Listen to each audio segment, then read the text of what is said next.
Hi everyone, today I will show you how to cancel Venmo payment. In general, you cannot cancel it if the payment is marked complete. However, there is an exception. You can cancel a payment if you send it to an email address or a phone number that is not currently linked to the Venmo account. This payment will show as pending or incomplete. To cancel, first you need to open Venmo apps.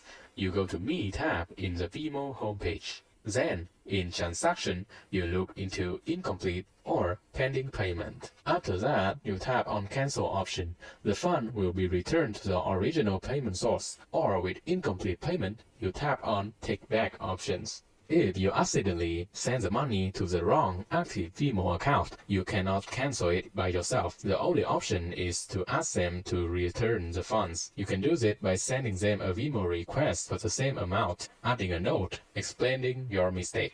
Okay, that is all. The best way to avoid this is always double check the phone number, the email, the username carefully before hitting the pay button. I hope this video will help you. Please give me a like, subscribe, and drop a comment below what topic should I do next. I will see you in my next videos.